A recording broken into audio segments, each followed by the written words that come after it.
दोस्तों प्रणाम। हिमाचल प्रदेश के सुरम्य वातावरण में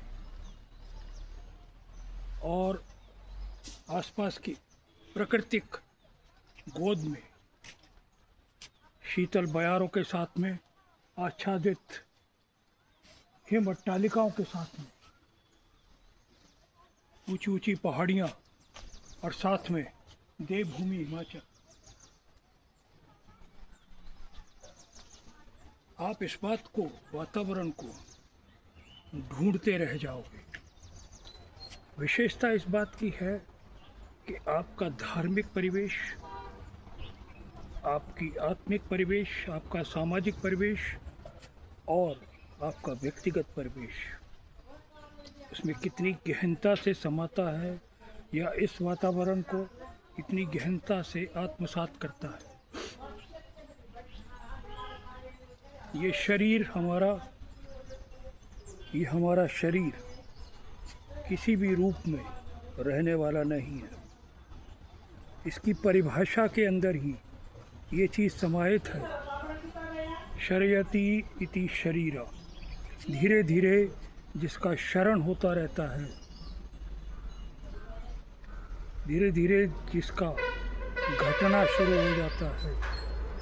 दिखने में तो हम बड़े होते हैं बचपन से, और फिर उतने बालावस्था में, फिर युवावस्था में, फिर प्रौढ़ावस्था में, फिर वृद्धावस्था में, फिर उसके बाद जय श्री राम। लेकिन ये जो बढ़ता हुआ शरीर दिखता है, ये असल में बढ़ नहीं रहा है, जहाँ से आया है उस गंतव्य की तरफ चल रहा है। अब जो व्यक्ति इस बात को समझ लेता है, वो उस परमात्मा के लिए सदा उसके आत्मिक स्वरूप को देखता है, क्योंकि वही परमात्मा है। हमारी जितनी भी सांसारिक आत्माएं हैं वो सब उसी का ही क्या नाम जो है प्रारूप, सूक्ष्म शरीर। वो बृहद है, अनंत है, अनादि है, अकाल मृत्यु है। वो जन्मता नहीं है, वो सदा से है, सदा के लिए। हम यहाँ थोड़े से समय के लिए आए हुए। ये वातावरण आपके सामने। अब आप ये देखिए कि इस वातावरण का दूर दूर तक आच्छादित पहाड़ियाँ और वनस्पति, ये सब कुछ जितना भी कुछ आपको दिखता है, ये सब प्रकृति की देन है। जहाँ जहाँ मनुष्य के पैर पड़े, वहाँ वहाँ उसने जो शुद्ध और सात्विक आत्माएं हैं, उन्होंने मंदिर का निर्माण किया। प्रभु को प्रेम और उसकी भक्ति के लिए निर्माण किया। और कुछ ऐसे मनुष्य हैं जिन्होंने प्रकृति के विनाश के लिए निर्माण किया। हाँ, ज़रूरतें सबकी हैं। प्राकृतिक अपने आप में एक देने वाली ऐसी आत्मा और ऐसा प्रारूप है जो इस शरीर के लिए सब कुछ देती है। सब कुछ उसी में मौजूद है।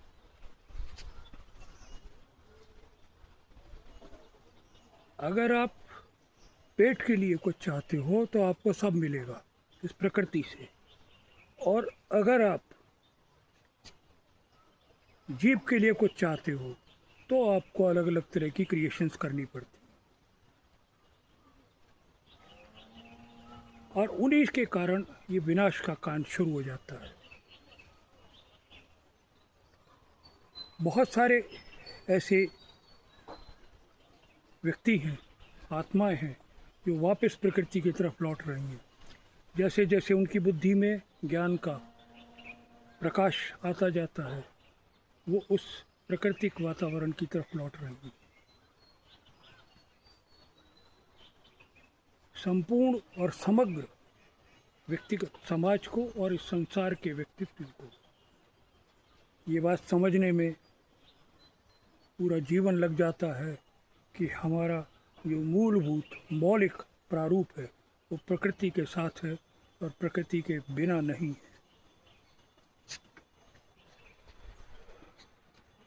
आप इस बात को समझने के लिए सिर्फ एक छोटे से एक पुस्तक है जो कि सदा प्रकृति के साथ चलने की और प्रकृति के साथ जीवन बिताने की आपको ज्ञान देती रहती है।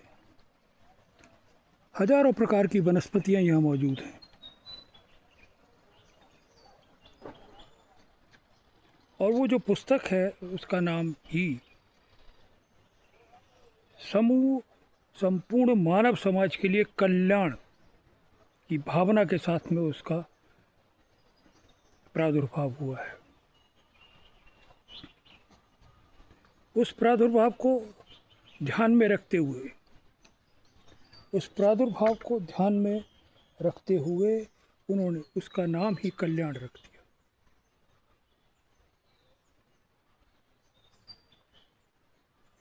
तो मेरा कहने का मतलब ये है शॉर्ट में कि आप मानव जाति के लिए, अपने जीवन के लिए और भारतीय वैदिक रीति रिवाज के हिसाब से धर्म, अर्थ, काम और मोक्ष, इन 4 बातों का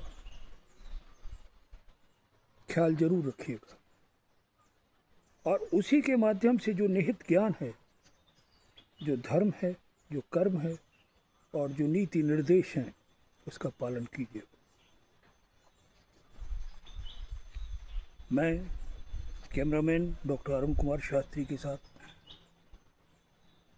presenter orator of this video doctor Arun Kumar Shastri आप सबको प्रणाम करता हूँ और ये अंक हिमाचल प्रदेश की भूमि से प्रस्तुतिकरण के साथ में इस वादे के साथ मैं फिर आऊँगा, फिर एक और नए वीडियो के साथ में और एक नए परिवेश के हिसाब से। तब तक के लिए जय हिंद, वंदे मातरम।